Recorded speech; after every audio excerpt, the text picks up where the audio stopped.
추악한 민낯 밝혀진 일본이 발칵 뒤집혔습니다. 하버드 대학교 국제 심포지엄장. 조선이 일본에 고추를 전해줬다고요? 말도 안 됩니다.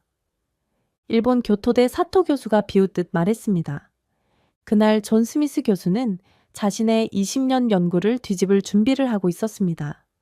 심포지엄 종료까지 남은 시간 단 10분, 그때였습니다. 새로운 증거를 발표하겠습니다. 존 스미스 교수가 단상에 올랐습니다. 조선통신사 기록과 15세기 향약 집성방, 그리고 임진왜란 때 일본으로 끌려간 조선 도공의 일기. 순간 강당이 얼어붙었고 사토 교수의 얼굴이 창백해졌습니다.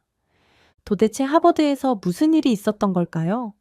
이야기를 전하는 서은비에게 여러분의 좋아요와 구독은 가장 큰 응원이 됩니다.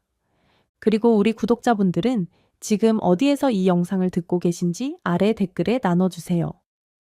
추악한 일본의 민낯이 밝혀진 이야기 지금 시작하겠습니다. 미국 하버드 간견장에 서자마자 온몸으로 떨림이 전해졌습니다. 고추는 콜럼버스의 신대륙 발견 이후 유럽을 거쳐 포르투갈 상인들에 의해 일본 나가사키에 전해졌고 이후 조선으로 전파되었습니다. 자신감 넘치는 제 목소리가 강당에 울려 퍼졌습니다. 강단 아래에서는 세계 각국의 학자들이 깊이 고개를 끄덕이며 열렬한 박수갈채를 보냈습니다.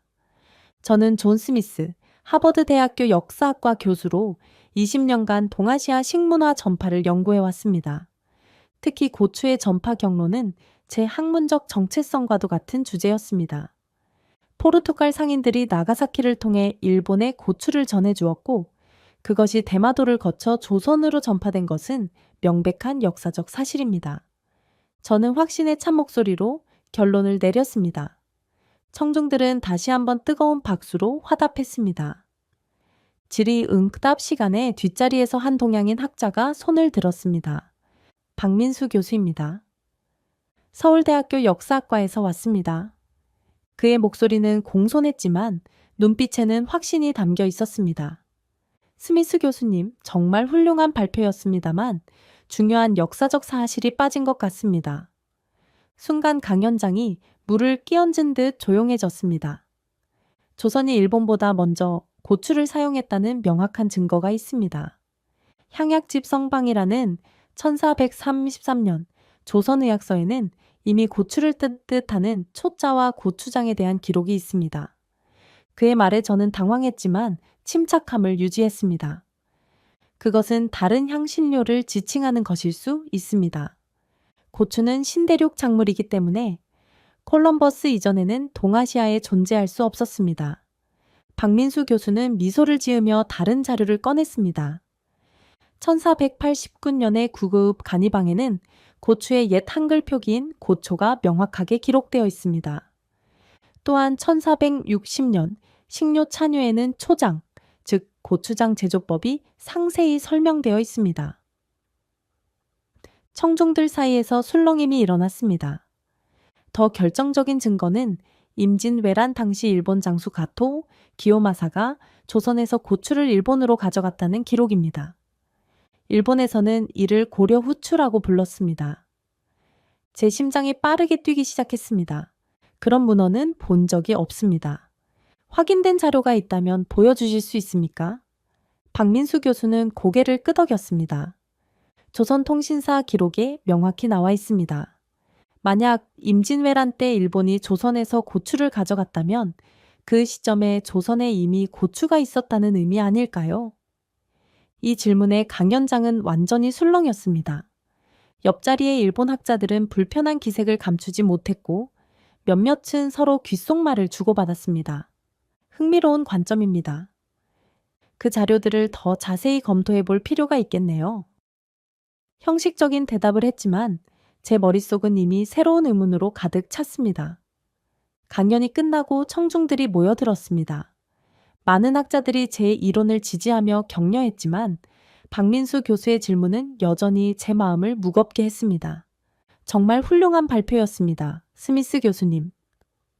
박민수 교수가 다가와 악수를 청했습니다. 기회가 되신다면 한국을 방문하세요. 조선 왕조실록과 의학서 원본을 직접 보여드리겠습니다. 저는 예의상 웃으며 악수했지만 그의 제안이 머릿속에 깊이 새겨졌습니다. 역사적 진실을 추구하는 학자로서 이 의문을 해결해야 한다는 책임감이 느껴졌습니다. 강연장을 나서는 순간 몇몇 일본 학자들이 제게 다가왔습니다. 그들의 표정에는 걱정과 불안이 뒤섞여 있었습니다. 강연장을 빠져나오는 제 앞을 일본 학자들이 막아섰습니다. 스미스 교수, 잠시 이야기 좀 나눌 수 있을까요? 가장 연장자로 보이는 학자가 말했습니다. 호텔 로비의 조용한 카페로 자리를 옮겼습니다.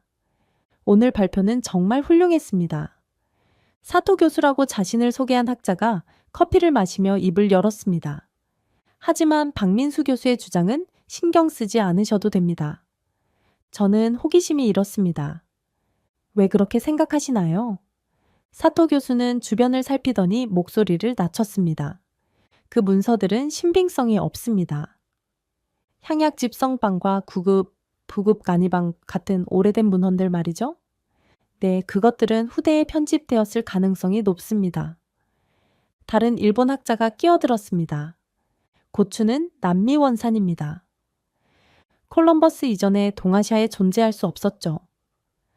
그들의 주장은 민족주의적 관점에서 나온 것 뿐입니다. 일본 학자들의 확신에 찬 태도가 왠지 불편하게 느껴졌습니다. 그렇다면 박민수 교수가 언급한 조선통신사 기록은요? 순간 테이블 주변의 공기가 무거워졌습니다. 사토 교수의 표정이 굳어졌습니다. 그런 기록은 없습니다. 아니, 있었을 수도 있지만 대부분 소실되었습니다. 또 다른 학자가 말을 보탑니다. 임진왜란 관련 문서는 오래전에 폐기되었습니다. 도쿄 대지진과 세계대전으로 많은 자료가 유실되었죠. 저는 의문이 들었습니다. 그렇다면 가토 기요마사가 조선에서 고추를 가져갔다는 기록도 없다는 말씀인가요? 일본 학자들은 서로 눈빛을 교환했습니다. 그런 이야기는 근거 없는 소문일 뿐입니다. 포르투갈 상인들이 나가사키를 통해 고추를 전해준 것이 정설입니다. 스미스 교수님의 연구가 그것을 증명했고 우리도 전적으로 지지하고 있습니다. 호텔 방으로 돌아와 창밖을 바라보며 생각에 잠겼습니다. 일본 학자들의 반응이 자연스럽지 않았습니다. 역사적 진실을 회피하는 듯한 그들의 태도가 의심스러웠습니다. 책상 위에 놓인 노트북을 열고 검색을 시작했습니다. 향약 집성방, 구급 간이방, 조선통신사 기록, 영어로 된 자료는 극히 제한적이었고 대부분 제 이론을 지지하는 내용뿐이었습니다. 하지만 박민수 교수의 질문이 계속 머릿속을 맴돌았습니다. 임진왜란 때 일본이 조선에서 고추를 가져갔다면 그 시점에 조선에 이미 고추가 있었다는 의미 아닐까요? 논리적으로 생각해보면 이 질문은 매우 타당했습니다. 만약 일본이 16세기 말 조선에서 고추를 가져갔다면 그것은 제가 주장해온 포르투갈, 일본 조선 루트를 완전히 뒤집는 증거가 됩니다. 저는 20년간의 연구가 잘못된 전제 위에 세워진 것은 아닌지 의심하기 시작했습니다. 학문적 양심이 저를 괴롭혔습니다. 진실이 무엇이든 그것을 밝히는 것이 학자로서 제 의무였습니다. 휴대폰이 울렸습니다. 발신자 표시를 보니 박민수 교수였습니다. 스미스 교수님, 오늘 발표 정말 훌륭했습니다. 감사합니다만 사실 교수님의 질문 때문에 혼란스럽습니다. 그래서 전화드렸습니다. 한국을 방문해 직접 문헌들을 확인해 보시지 않겠습니까? 서울대학교에서 정희석 교수님이 조선왕조실록과 의학서 원본을 보여드릴 수 있습니다. 제 마음은 이미 결정되어 있었습니다. 언제 방문하면 될까요? 다음 주에 서울에서 열리는 동아시아 식문화 학회가 있습니다. 제가 초청장을 보내드리겠습니다. 통화를 마치고 창가로 다시 돌아갔습니다. 일본 학자들은 분명 무언가를 숨기고 있었습니다. 그들이 이토록 필사적으로 부정하는 진실이 궁금했습니다. 다음 날 아침 제 연구실 문을 사토 교수가 노크했습니다. 한국 방문 계획이 있다고 들었습니다. 저는 놀랐습니다. 그렇습니다만 어떻게 아셨죠? 작은 학계라 소식이 빠릅니다. 사토 교수의 미소가 어딘가 불편하게 느껴졌습니다. 한국 방문은 시간 낭비입니다. 그들의 문서는 신빙성이 없어요. 대신 도쿄로 오세요. 우리가 더 확실한 증거를 보여드리겠습니다. 저는 단호하게 대답했습니다. 감사합니다만 이미 서울행 티켓을 예약했습니다. 학자로서 모든 가능성을 열어두고 검증해야 한다고 생각합니다. 사토 교수의 표정이 굳어졌습니다. 그러시겠다면 말리지 않겠습니다. 하지만 학계에서 쌓은 교수님의 명성이 흔들릴 수 있음을 기억하세요. 이것은 은근한 협박처럼 들렸습니다. 사토 교수가 떠난 후 저는 결심을 굳혔습니다. 어떤 압력에도 굴하지 않고 진실을 찾아내겠다는 의지가 더욱 강해졌습니다. 한국행 비행기 티켓을 확인하며 이 여정이 제 학문적 여정의 전환점이 될 것임을 직감했습니다. 사무실 창문 너머로 하버드 캠퍼스의 가을 풍경이 아름답게 펼쳐져 있었습니다. 잠시 후면 떠나게 될 이곳을 바라보며 새로운 진실을 향한 첫걸음을 내디딜 준비를 했습니다. 인천국제공항에 내리자 선선한 가을 바람이 제 얼굴을 스쳤습니다. 박민수 교수가 환한 미소로 저를 맞이했습니다. 스미스 교수님, 한국에 오신 것을 환영합니다.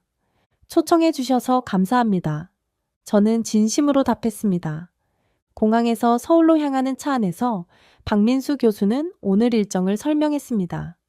서울대학교 정희석 교수님을 만나러 갑니다. 조선시대 문헌 연구의 최고 권위자이십니다. 차창 밖으로 펼쳐지는 서울의 풍경이 낯설면서도 흥미로웠습니다.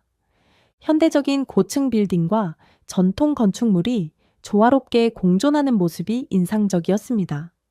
서울대학교 캠퍼스에 도착하자 연세가 지긋한 노학자가 연구실 앞에서 기다리고 있었습니다. 정희석입니다. 존 스미스 교수님을 직접 뵙게 되어 영광입니다. 정희석 교수의 눈빛에서 학문에 대한 열정이 느껴졌습니다. 연구실에 들어서자 벽면을 가득 채운 고서들이 눈에 들어왔습니다. 여기가 제 작은 연구실입니다. 정희석 교수가 겸손하게 말했지만 이곳은 동아시아 역사의 보물창고와 다름없었습니다. 교수님의 고추 전래설에 대해 들었습니다. 정희석 교수가 차분한 목소리로 말을 꺼냈습니다. 하지만 진실은 조금 다릅니다. 이 자리에서 직접 보여드리겠습니다.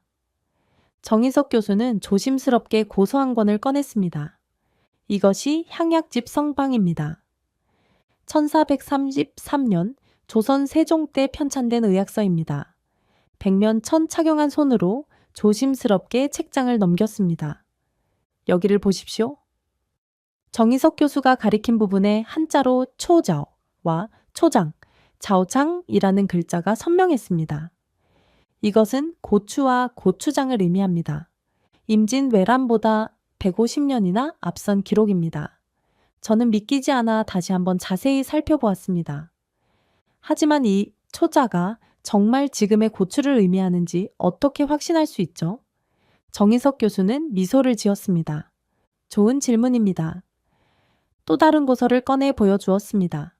이것은 구급 간이방입니다. 1489년에 단행된 의학서인데 여기에는 고초라는 한글 표기가 있습니다. 놀랍게도 한글로 고초라고 쓰인 부분이 보였습니다. 이것은 고추의 옛 한글 표기입니다. 약재로 사용된 방법까지 자세히 설명되어 있죠. 저는 역사적 증거 앞에서 말문이 막혔습니다. 그리고 이것은 식료찬요입니다. 1460년에 편찬되었는데 여기에는 초장, 즉 고추장 제조법이 설명되어 있습니다. 분명한 증거들 앞에서 제 20년 연구의 기반이 흔들렸습니다. 이 모든 문헌이 임진왜란 이전에 작성된 것입니다. 콜럼버스의 신대륙 발견과 비슷한 시기이거나 그보다 앞서 있죠. 그렇다면 어떻게 설명할 수 있을까요? 제 질문에 정희석 교수는 생각에 잠겼습니다. 여러 가설이 있습니다. 남미고추가 아시아로 전해진 경로가 우리가 알고 있는 것보다 복잡했을 수 있습니다. 아니면 동아시아에 이미 비슷한 품종이 존재했을 가능성도 있죠.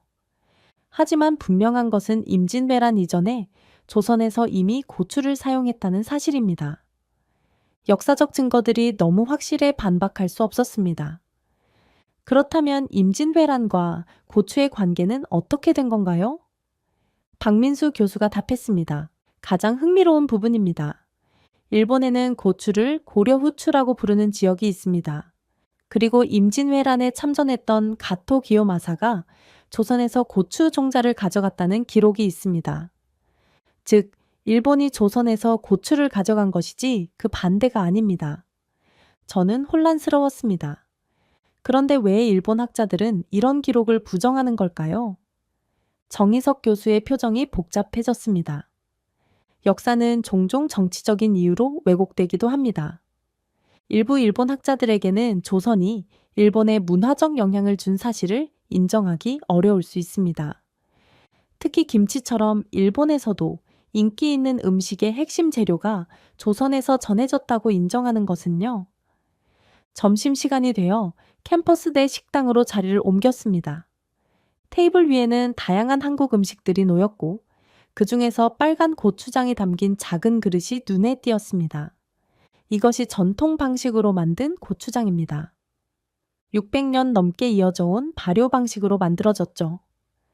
저는 호기심에 한 숟가락 떠서 맛보았습니다. 깊고 복잡한 맛이 입안에 퍼졌습니다. 매운맛, 단맛, 감칠맛이 완벽하게 어우러진 이 발효 음식에 감탄했습니다. 놀랍습니다. 이런 섬세한 발효 기술이 600년 전부터 있었다니요. 정희석 교수는 고개를 끄덕였습니다. 내일은 더 놀라운 것을 보여드리겠습니다. 전주와 순창으로 가서 고추장 명인들을 만날 예정입니다. 수백 년 동안 이어져 온 전통 고추장, 제조법을 직접 볼 수 있을 겁니다. 저녁이 되어 호텔로 돌아온 저는 창밖으로 서울의 야경을 바라보며 생각에 잠겼습니다. 오늘 본 역사적 증거들은 제가 20년간 믿어온 이론을 완전히 뒤집는 것이었습니다. 한편으로는 실망스러웠지만 다른 한편으로는 새로운 역사적 진실에 접근하고 있다는 흥분이 느껴졌습니다. 노트북을 열고 오늘 배운 내용을 정리하기 시작했습니다. 제 연구의 새로운 장이 열리고 있었습니다. 서울에서 남쪽으로 향하는 고속도로 위에서 한국의 아름다운 산세를 감상했습니다. 저기 보이는 산맥이 백두대간입니다. 박민수 교수의 설명에 저는 연신 고개를 끄덕였습니다. 오늘 방문할 곳은 전주와 순창입니다. 한국 전통 발효식품의 본고장이죠. 차창 밖으로 펼쳐지는 풍경이 점점 더 전원적으로 변했습니다. 논과 밭, 그리고 전통 가옥들이 어우러진 마을들을 지나쳤습니다. 여기가 전라북도 순창군입니다. 고추장으로 가장 유명한 지역이죠. 마을 입구에는 거대한 고추장 항아리 조형물이 있었습니다. 차에서 내리자 매콤한 향신료 냄새와 발효된 콩의 풍미가 공기 중에 감돌았습니다. 이쪽입니다. 박민수 교수를 따라 작은 한옥으로 향했습니다. 대문 앞에서 연세가 지긋한 여성이 미소로 맞이했습니다. 이분이 김명자 명인입니다. 3대째 전통 고추장을 만들어 오고 계시죠? 김명자 명인은 염색된 한복을 입고 있었습니다. 맑고 강인한 눈빛이 인상적이었습니다. 외국에서 오셨다고 들었습니다. 우리 고추장에 관심 있으시다니 반갑습니다. 김명자 명인의 안내로 넓은 마당으로 들어섰습니다. 그곳에는 수십 개의 거대한 항아리들이 줄지어 서 있었습니다. 이것이 우리 가문에서 대대로 내려온 전통 고추장 독입니다. 가장 오래된 것은 200년이 넘었습니다. 저는 놀라움을 금치 못했습니다. 200년이라고요? 네, 조선 후기부터 사용해온 것입니다. 항아리 속의 미생물 환경이 대대로 이어져 내려오죠. 그것이 우리 고추장만의 독특한 맛을 만듭니다. 김명자 명인이 항아리 하나의 뚜껑을 열었습니다. 진한 붉은색의 고추장이 햇빛에 반짝였습니다. 직접 맛보세요. 작은 숟가락으로 고추장을 맛보았습니다. 입안에서 느껴지는 복합적인 맛이 놀라웠습니다. 매운맛뿐만 아니라 달콤함, 감칠맛, 구수함이 완벽하게 어우러졌습니다. 이건 정말 놀랍습니다. 어떻게 이런 깊은 맛을 낼 수 있는 거죠? 김명자 명인은 작업실로 저희를 안내했습니다. 비결은 발효 과정에 있습니다. 작업실에는 다양한 재료들이 준비되어 있었습니다.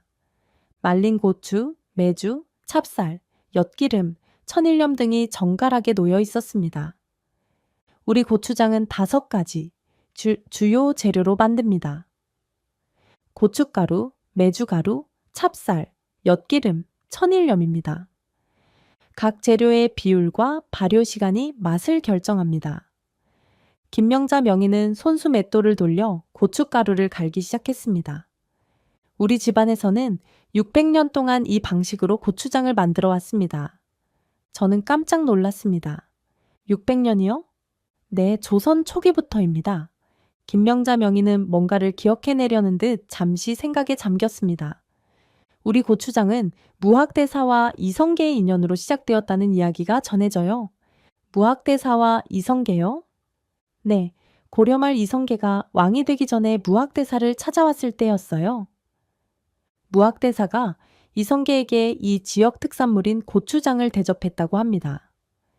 이성계가 그 맛에 반해 왕이 된 후에 진상품으로 지정했다는 이야기예요. 박민수 교수가 설명을 보태었습니다. 이성계는 1392년에 조선을 건국했습니다. 그러니까 순창고추장은 최소한 14세기 말부터 만들어졌다는 의미죠. 이것은 콜럼버스가 아메리카를 발견하기 100년 전입니다. 이 이야기는 제 학문적 지식과 완전히 충돌했습니다. 하지만 고추는 남미 원산지 작물인데 어떻게 콜럼버스 이전에 조선에 있을 수 있었을까요? 김명자 명인은 미소를 지었습니다. 우리도 그 의문을 가지고 있습니다. 하지만 분명한 것은 우리 조상들이 오래전부터 이 방식으로 고추장을 만들어 왔다는 사실입니다. 맛을 보시면 아실 거예요. 이것은 수백 년에 걸친 지혜와 경험의 결과물입니다. 저는 고추장 제조 과정을 직접 체험해 보기로 했습니다. 김명자 명인의 지도 아래 찹쌀을 씻고 메주가루를 섞고 고춧가루를 넣는 과정을 따라했습니다. 손에 묻은 붉은 고춧가루를 보며 이 색이 조선의 식문화를 얼마나 변화시켰을지 상상했습니다. 이렇게 만든 고추장은 항아리에 넣고 최소 6개월 이상 발효시킵니다.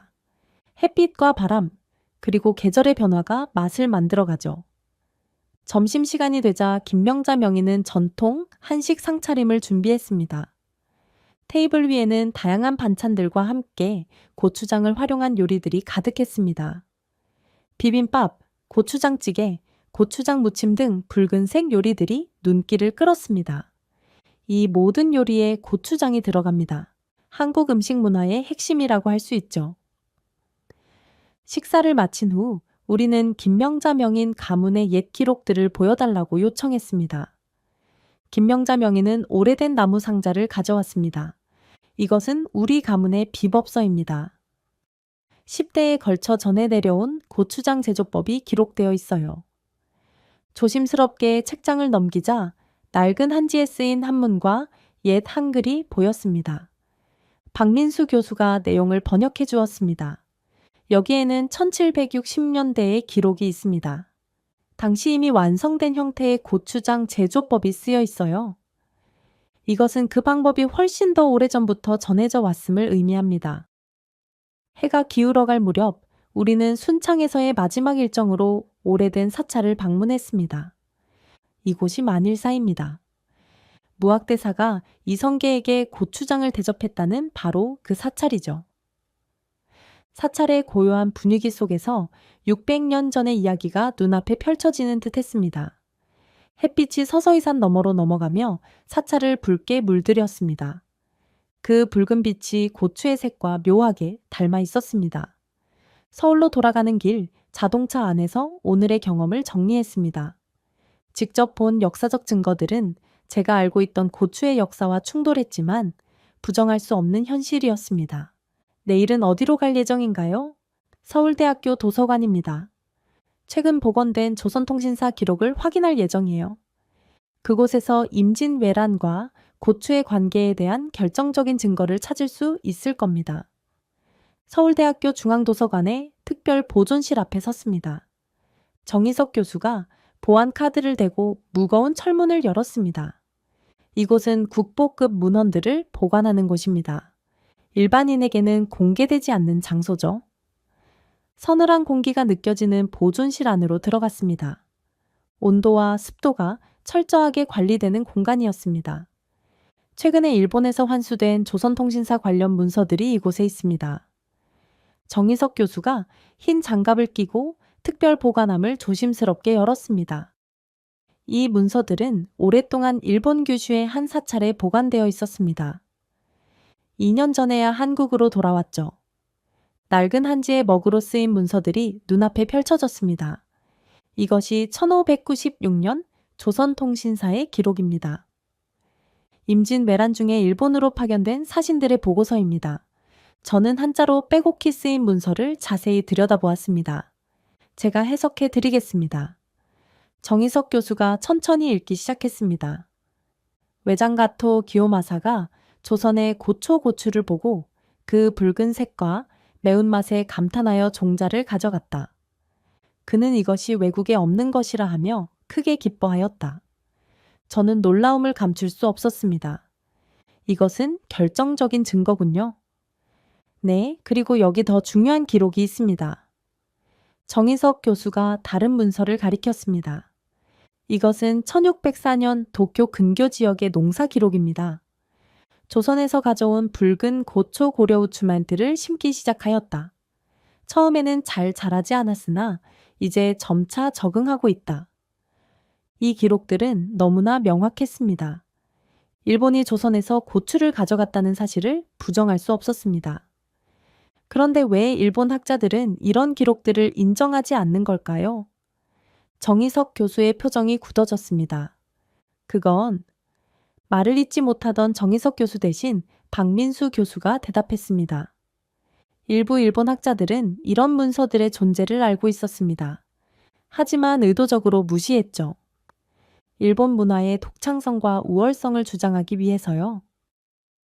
제 머릿속에 사토 교수의 모습이 떠올랐습니다. 그럼 제가 하버드에서 만난 일본 학자들도 아마도 알고 있었을 겁니다. 박민수 교수가 단호하게 말했습니다.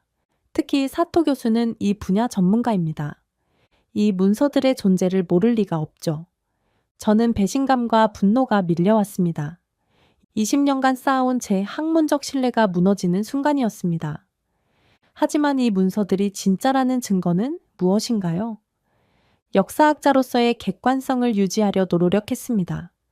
정희석 교수는 이해한다는 표정으로 고개를 끄덕였습니다. 당연한 의문입니다. 이 문서들은 국립문화재연구소에서 정밀 조사를 마쳤습니다. 종이의 연대, 먹의 성분, 필체 분석까지 모두 16세기 말에서 17세기 초의 것으로 확인됐습니다. 박민수 교수가 노트북을 열고 분석 보고서를 보여주었습니다. 여기 탄소 연대 측정 결과가 있습니다.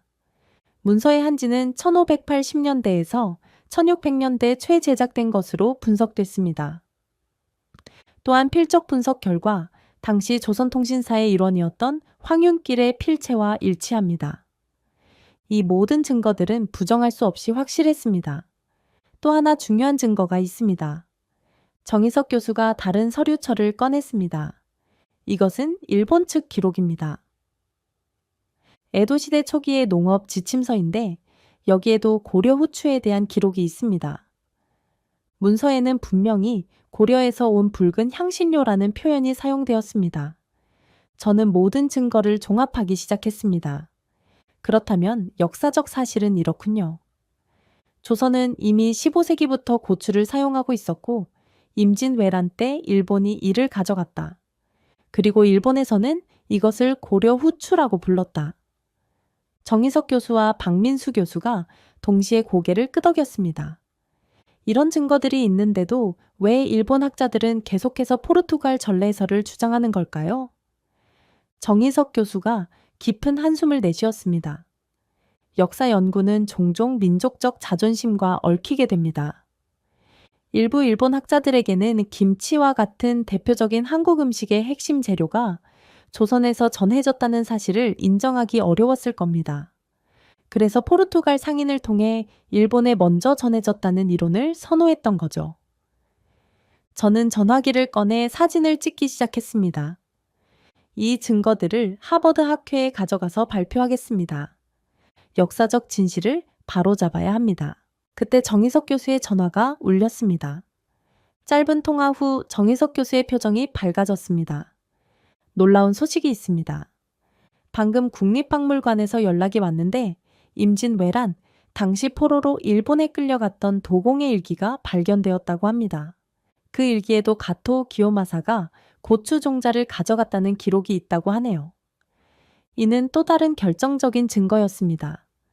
지금 당장 국립박물관으로 가봐야겠습니다. 서둘러 국립박물관으로 향하는 차 안에서 저는 지금까지의 발견을 정리했습니다. 모든 증거가 포르투갈 일본 조선 루트가 아닌 조선 일본 루트를 가리키고 있었습니다. 하지만 여전히 큰 의문이 남아 있었습니다. 어떻게 조선이 콜럼버스 이전에 고추를 사용할 수 있었을까요? 국립박물관에 도착해 특별 전시실로 안내받았습니다. 유리 케이스 안에는 낡은 일기장이 놓여 있었습니다. 이것이 이삼평이라는 도공의 일기입니다. 임진왜란 때 일본에 끌려가 아리타 도자기의 시초가 된 인물이죠. 학예사가 일기의 내용을 해석해 주었습니다. 1598년 9월의 기록입니다. 오늘 가토 장군이 우리에게 조선에서 가져온 붉은 고초 심는 법을 물었다. 조선 땅에서는 흔한 것인데 외국 사람들은 처음 보는 듯하다. 이 기록은 이전의 모든 증거를 뒷받침했습니다. 학예사는 계속해서 다른 자료들을 보여주었습니다. 이것은 임진왜란 이후 일본에서 그려진 고추 그림입니다. 처음에는 관상용 식물로 취급되었다가 점차 식재료로 사용되기 시작했죠. 모든 증거들이 한 방향을 가리키고 있었습니다. 저는 마음을 굳혔습니다. 이 모든 증거를 가지고 하버드로 돌아가겠습니다. 학계의 진실을 알려야 합니다. 박민수 교수와 정희석 교수가 서로 눈빛을 교환했습니다. 사실 우리가 계획한 것이 있습니다. 다음 주에 하버드에서 열리는 동아시아 식문화 심포지엄에 저희도 초청받았습니다. 그곳에서 함께 이 증거들을 발표하면 어떨까요? 저는 기쁘게 수락했습니다. 좋은 생각입니다. 함께 역사적 진실을 밝히겠습니다. 호텔로 돌아와 짐을 정리하며 하버드에서의 발표를 어떻게 준비할지 생각했습니다. 그때 휴대폰이 울렸습니다. 발신자는 사토 교수였습니다. 스미스 교수, 한국에서 어떤 자료를 발견했는지 듣고 싶군요. 사토 교수의 목소리에는 긴장감이 묻어났습니다. 많은 것을 배웠습니다. 특히 조선통신사 기록과 이삼평의 일기는 매우 흥미로웠습니다. 전화 너머로 짧은 침묵이 흘렀습니다. 그런 문서들은 조작되었을 가능성이 높습니다. 귀국하면 우리가 가진 진짜 증거를 보여드리겠습니다. 사토 교수의 말에 확신이 없어 보였습니다. 다음 주 하버드 심포지엄에서 만나 논의하죠. 그때 모든 증거를 공개하겠습니다. 전화를 끊고 창밖을 바라봤습니다. 서울의 밤하늘에 별들이 반짝이고 있었습니다. 역사적 진실을 향한 여정이 이제 막 시작되었음을 느꼈습니다. 하버드 대학교 국제 심포지엄 강연장은 세계 각국에서 모인 학자들로 가득 찼습니다. 동아시아 식문화의 역사적 전파와 재해석이라는 주제의 이번 심포지엄은 제가 한국에서 발견한 새로운 증거들로 인해 평소보다 더 큰 관심을 받고 있었습니다.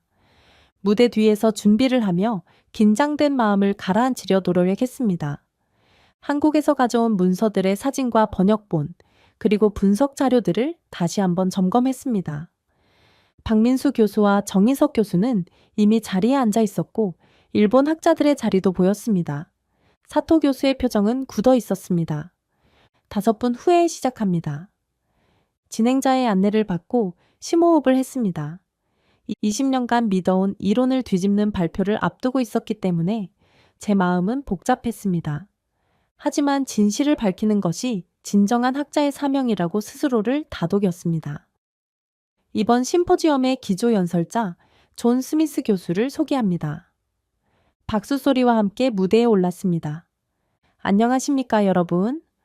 오늘 저는 그동안 제가 연구해온 고추의 전파 경로에 대한 새로운 발견을 공유하고자 합니다. 청중들의 시선이 저에게 집중되었습니다. 지난 20년간 저는 고추가 포르투갈 상인들을 통해 일본에 전해졌고 이후 조선으로 전파되었다고 주장해 왔습니다. 이 이론은 많은 학자들에 의해 지지받았고 학계의 정설로 자리 잡았습니다. 제 뒤에 스크린에 기존 연구 내용이 표시되었습니다. 하지만 최근 한국을 방문하며 발견한 새로운 증거들은 제 이론의 근본적인 오류를 드러냈습니다.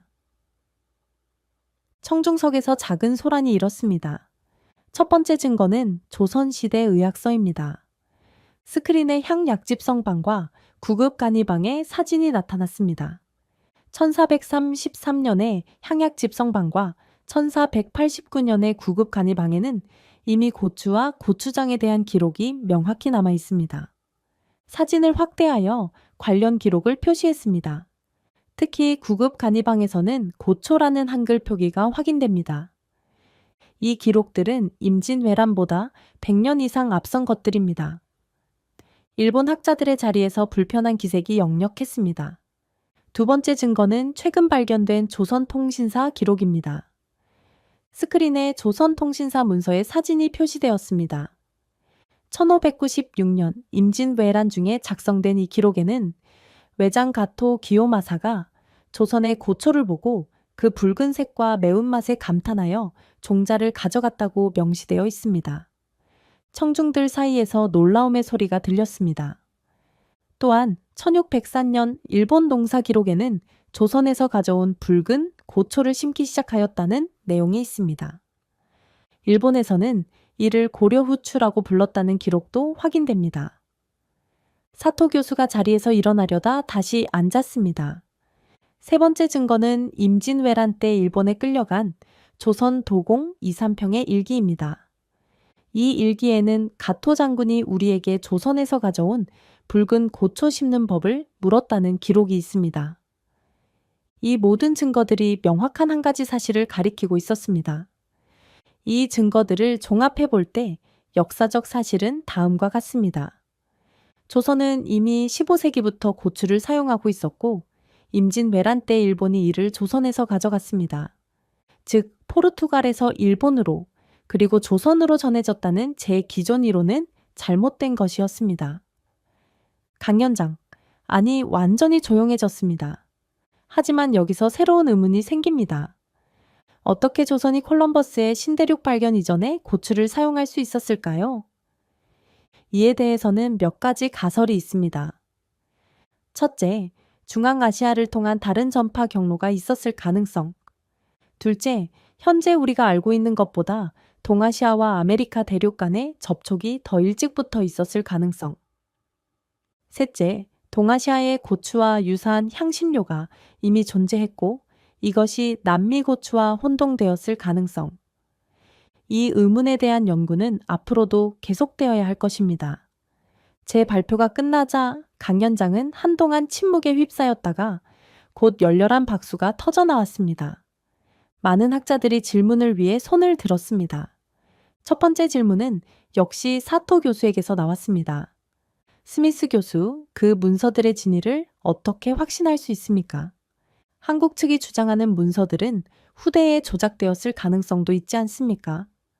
저는 준비했던 자료를 꺼냈습니다. 좋은 질문입니다.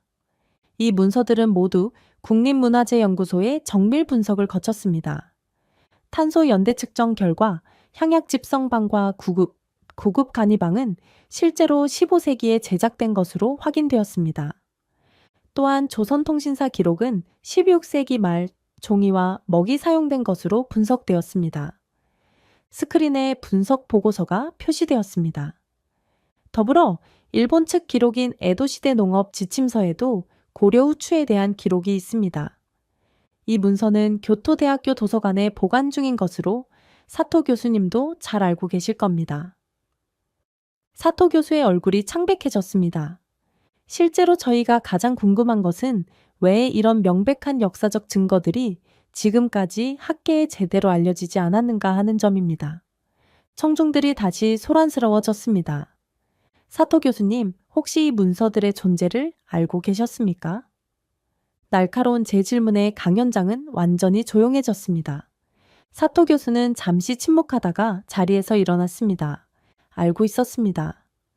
그의 목소리는 작지만 또렷했습니다.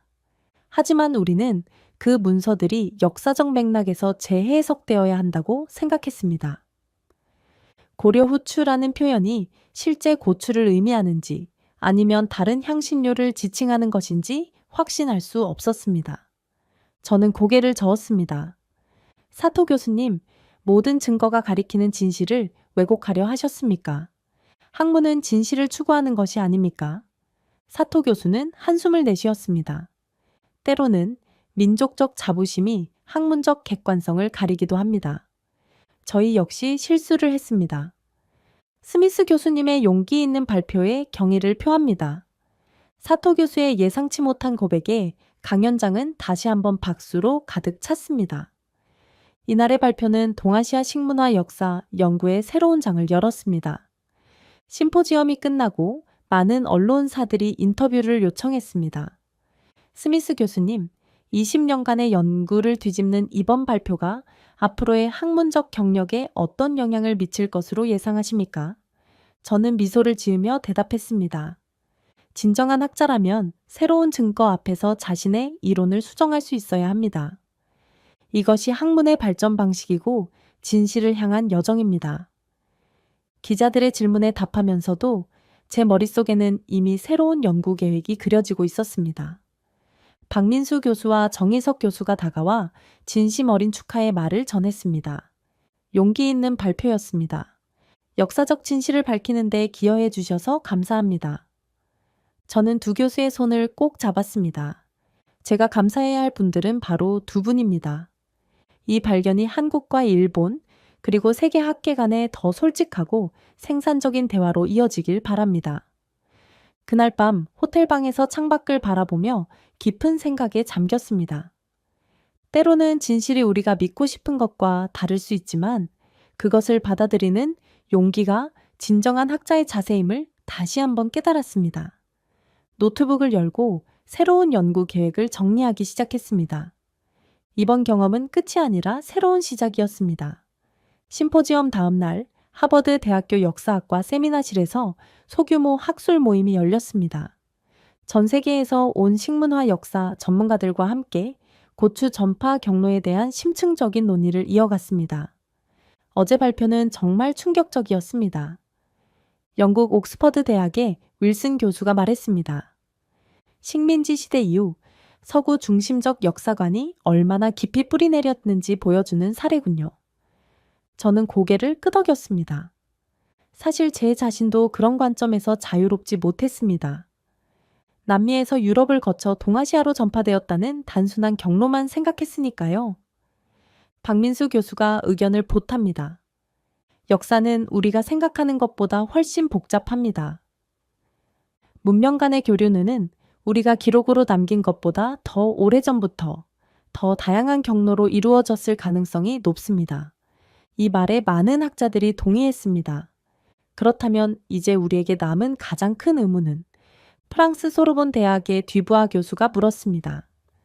어떻게 고추가 콜럼버스 이전에 동아시아에 존재할 수 있었는가 하는 것이죠. 이 질문은 세미나실 전체를 고요하게 만들었습니다. 정희석 교수가 천천히 일어섰습니다. 여러 가능성이 있습니다. 첫째, 남미와 아시아 사이에 우리가 알지 못하는 교류가 있었을 수 있습니다. 둘째, 현재 우리가 고추라고 부르는 작물이 사실은 두 가지 다른 종일 가능성도 있습니다. 조선의 고추와 남미의 고추가 별개의 종이었다가 후대에 하나로 합쳐져 인식되었을 수도 있죠. 이러한 가설들은 모두 흥미로웠지만 확실한 증거는 아직 없었습니다. 이 의문을 해결하기 위해 제안이 있습니다. 제가 자리에서 일어났습니다. 한국, 일본, 미국, 유럽의 학자들이 함께하는 공동 연구 프로젝트를 시작하는 것입니다. 고문원 연구와 더불어 고고학적 발굴, DNA 분석 등 다양한 방법을 활용해야 합니다. 이 제안에 모든 참석자가 긍정적으로 반응했습니다. 사토 교수도 조심스럽게 의견을 냈습니다. 일본 측에서도 적극 협조하겠습니다. 특히 규슈 지역에 사찰에 보관된 문서들을 더 조사할 필요가 있습니다. 그의 태도 변화는 어제의 발표가 가져온 긍정적인 변화였습니다. 점심 식사 시간, 저는 정희석 교수와 둘이서 대화할 기회를 가졌습니다. 한국에서 보여주신 모든 것에 깊이 감사드립니다. 저에게는 단순한 학문적 발견을 넘어선 의미가 있었습니다. 정희석 교수는 미소를 지었습니다. 어떤 의미였는지 듣고 싶습니다. 저는 잠시 생각을 정리했습니다. 한국에서 제가 배운 것은 역사적 사실뿐만이 아니었습니다. 진실을 추구하는 용기, 전통을 지키는 가치, 그리고 문화적 자부심을 배웠습니다. 특히 순창의 김명자 명인이 600년 전통을 지키는 모습에 깊은 감동을 받았습니다. 정희석 교수의 눈이 빛났습니다. 우리 한국인에게 전통은 단순한 과거의 유물이 아닙니다. 현재를 살아가는 방식이고 미래를 향한 지혜의 원천입니다. 그렇기에 고추장 같은 음식 문화도 단순한 식재료가 아닌 민족의 정체성과 연결되어 있습니다. 이 말이 제 마음에 깊이 와닿았습니다. 서구 학자들은 종종 물질적 증거와 문헌 기록만을 중시합니다. 하지만 한국에서는 살아있는 전통이 끊어지지 않고 이어져 왔다는 점이 놀라웠습니다. 정희석 교수는 고개를 끄덕였습니다. 우리는 임진왜란, 식민지배, 한국전쟁 등 수많은 역사적 시련을 겪었습니다. 그 과정에서 문헌은 소실되고 건물은 파괴되었지만 사람들의 기억과 일상 속 전통은 살아남았습니다. 김명자 명인의 고추장 제조법처럼 말이죠. 저는 깊이 공감했습니다. 앞으로의 연구에서는 이런 살아있는 전통도 중요한 역사적 증거로 인정받아야 한다고 생각합니다. 저녁 시간 하버드 총장 주최로 열린 만찬에서 저는 특별 강연을 부탁받았습니다. 단상에 올라 마이크를 잡았습니다. 오늘 저는 학자로서의 반성과 깨달음을 나누고 싶습니다. 청중들의 시선이 저에게 집중되었습니다. 지난 20년간 저는 서구 중심적 역사관에 갇혀 있었습니다. 고추는 콜럼버스를 통해 유럽으로, 유럽에서 아시아로 전파되었다는 단순한 공식만 믿었습니다. 하지만 한국에서의 경험은 역사가 얼마나 복잡하고 다층적인지 깨닫게 해주었습니다. 저는 한국에서 찍은 사진들을 보여주기 시작했습니다. 순창의 고추장 항아리들, 김명자 명인의 작업 과정, 향약 집성빵의 기록들. 이것은 단순한 향신료의 역사가 아닙니다. 문명의 교류, 지식의 전파, 그리고 문화적 정체성에 관한 이야기입니다. 앞으로 우리 학계는 더 열린 마음으로 더 다양한 관점에서 역사를 바라볼 필요가 있습니다. 박수 소리가 강당을 가득 채웠습니다. 이에 저는 새로운 연구 이니셔티브를 제안합니다. 동서식문화 교류의 재해석이라는 주제로 하버드 대학교와 서울대학교가 공동으로 연구센터를 설립하는 것입니다. 이 제안에 총장이 즉석에서 지지를 표명했습니다. 스미스 교수의 제안을 전적으로 지지합니다. 하버드 대학교는 서울대학교와의 협력을 통해 이 중요한 연구를 지원하겠습니다. 만찬이 끝난 후 박민수 교수와 정혜석 교수가 기쁜 표정으로 다가왔습니다. 정말 놀라운 제안이었습니다. 이것이 한국과 미국 간의 학문적 교류를 더욱 강화할 것입니다. 저는 진심으로 대답했습니다. 이건 시작에 불과합니다. 우리가 함께라면 역사의 미스터리를 하나씩 풀어나갈 수 있을 겁니다. 호텔로 돌아오는 길, 맑은 밤하늘을 바라보며 생각했습니다. 학자로서의 삶에서 이보다 더 의미 있는 순간이 있었을까요? 오랫동안 믿어온 이론을 버리는 것은 고통스러웠지만 그 과정에서 얻은 깨달음은 그 어떤 학문적 성취보다 값진 것이었습니다. 노트북을 열고 새로운 연구 계획의 윤곽을 그리기 시작했습니다. 한미 공동 발효식품 연구소. 이 이름만으로도 가슴이 설레었습니다. 1년 후 서울대학교 캠퍼스 내에 새롭게 지어진 건물 앞에 섰습니다. 한미 공동 발효식품 연구소라는 현판이 햇빛에 반짝였습니다. 정희석 교수와 박민수 교수가 환한 미소로 저를 맞이했습니다. 드디어 개소식 날이 왔군요. 스미스 교수님의 꿈이 현실이 되었습니다. 지난 1년간의 노력이 결실을 맺는 순간이었습니다. 하버드 대학과 서울대학교의 공동 프로젝트로 시작된 이 연구소는 이제 전 세계 학자들이 주목하는 기관이 되었습니다. 연구소 입구에는 다양한 국가의 기자들이 모여 있었습니다. 개소식을 취재하기 위해 세계 각국에서 온 언론인들의 열기가 느껴졌습니다. 스미스 교수님, CNN입니다. 이 연구소가 어떤 의미를 갖는지 말씀해 주시겠습니까? 카메라 앞에선 저는 진심을 담아 대답했습니다. 이 연구소는 단순한 학술 기관이 아닙니다. 동서양의 지혜가 만나는 교차점이고 역사적 진실을 향한 공동의 여정입니다. 개소식장 안으로 들어서자 전 세계에서 온 학자들과 각국 대사들이 자리를 지키고 있었습니다. 심지어 사토 교수를 포함한 일본 학자들도 참석했습니다. 개소식은 정희석 교수의 환영사로 시작되었습니다. 오늘 우리는 역사적인 순간을 맞이했습니다. 한미 공동 발효식품 연구소는 단순히 음식의 역사를 연구하는 곳이 아닙니다.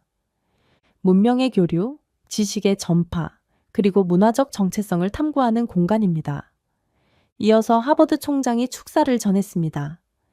이 연구소는 스미스 교수의 용기 있는 학문적 여정에서 시작되었습니다.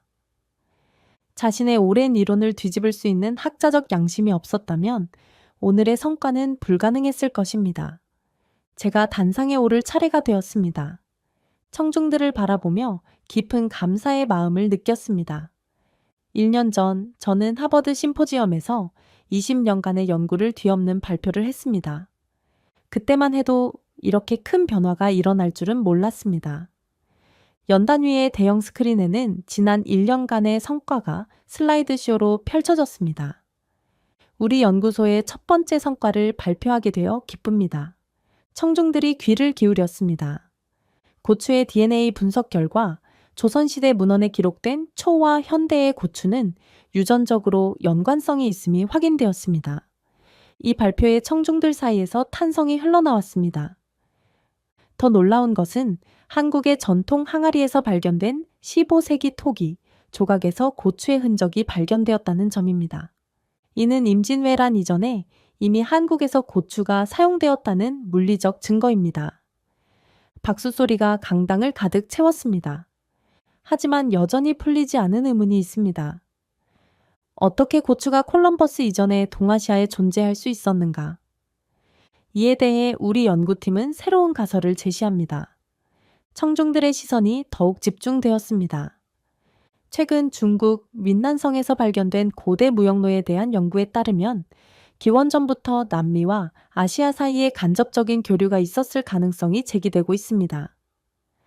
폴리네시아인들의 항해 기술은 우리가 생각했던 것보다 훨씬 발달했고 그들이 남미 대륙에 도달했다는 증거도 발견되고 있습니다. 이 가설은 아직 완전히 증명되지 않았지만 학계의 새로운 관점을 제시하는 도전적인 내용이었습니다. 앞으로 더 많은 증거를 찾아 역사의 미스터리를 하나씩 풀어나갈 것입니다. 발표가 끝나고 질의응답 시간이 이어졌습니다. 사토 교수가 일어서서 질문했습니다. 스미스 교수님, 일본의 고려 후추 기록과 관련한 새로운 발견이 있습니다. 최근 교토의 한 사찰에서 발견된 문서에 의하면 임진왜란 이후 일본에서는 조선의 고추 재배법을 적극적으로 도입했다고 합니다. 우리 일본 학자들도 이제 역사적 진실을 인정하고 함께 연구하고자 합니다. 사토 교수의 발언에 모두가 박수를 보냈습니다. 학문적 경쟁이 협력으로 바뀌는 소중한 순간이었습니다. 연구소 내부 투어가 시작되었습니다. 첨단 DNA 분석실, 고문원 복원실, 발효 실험실 등 다양한 시설을 둘러보며 학자들은 감탄을 금치 못했습니다. 특히 많은 관심을 받은 것은 살아있는 발효 박물관 공간이었습니다. 이곳에는 김명자 명인을 포함한 한국 전통 발효 명인들이 직접 기술을 시연하고 있었습니다. 이것이 우리 연구소의 핵심 철학입니다. 제가 자랑스럽게 설명했습니다. 문헌 연구와 과학적 분석만으로는 충분하지 않습니다. 살아있는 전통과 대대로 이어진 지혜를 함께 연구해야 합니다. 저녁 만찬은 한국과 미국의 음식이 어우러진 특별한 메뉴로 준비되었습니다. 김치, 고추장, 된장을 활용한 퓨전 요리들이 게스트들의 입맛을 사로잡았습니다. 식사 중 하버드 총장이 건배를 제안했습니다. 진실을 향한 용기와 문화 간 이해를 위하여 모든 참석자가 잔을 들어 화답했습니다. 만찬 후 저는 김명자 명인과 잠시 대화를 나누었습니다. 1년 전 순창에서 보여주신 고추장이 제 인생을 바꿨습니다. 감사합니다. 김명자 명인은 수줍게 미소 지었습니다. 우리 조상들의 지혜를 세계에 알릴 수 있어 오히려 제가 감사합니다. 이제 우리 고추장의 역사가 바로 알려지게 되었으니 말이에요. 행사가 끝나고 호텔로 돌아오는 길, 서울의 야경을 바라보며 지난 1년을 되돌아보았습니다. 제 인생에서 가장 의미 있는 일 년이었습니다. 학문적 신념을 뒤엎는 고통스러운 과정이었지만 그 끝에서 더 큰 진실과 더 깊은 지혜를 만났습니다. 호텔방에서 내일의 일정을 확인했습니다. 전주와 순창을 다시 방문하여 현지 학생들에게 특별 강연을 할 예정이었습니다. 고추의 진실, 역사를 바꾼 한국의 지혜라는 제목의 강연이었습니다. 다음 주에는 일본 교토대학에서의 강연도 예정되어 있었습니다. 이제 저는 단순한 역사학자가 아니라 문화적 가교가 되어 있었습니다. 창밖으로 보이는 서울의 밤하늘에는 별들이 반짝이고 있었습니다. 그 별빛 아래 수백 년 전 조선의 선조들도 같은 하늘을 바라보며 고추장을 담갔을 것이라 생각하니 묘한 감동이 밀려왔습니다. 노트북을 열고 다음 연구 계획을 정리하기 시작했습니다. 동아시아와 아메리카 대륙의 선사시대 교류 가능성. 이 주제는 앞으로 수년간 저를 이끌 새로운 학문적 여정이 될 것입니다. 창밖을 바라보며 생각했습니다. 때로는 역사의 진실이 우리가 편하게 믿고 싶은 것과 다를 수 있습니다. 하지만 그 불편한 진실을 직시할 때 우리는 더 넓은 세계와 더 깊은 지혜를 만날 수 있습니다. 그것이 진정한 학자의 길이자 제가 한국에서 배운 가장 소중한 교훈이었습니다. 네, 오늘 사연 어떻게 들으셨나요? 사연이 재밌으셨다면 구독과 좋아요, 알림 설정까지 부탁드립니다. 그럼 지금까지 사연을 전해드린 감동이야기 서은비였고요. 영상 봐주신 모든 분들 고맙습니다. 그리고 늘 감사드리고 사랑합니다. 행복하고 건강한 하루 되세요.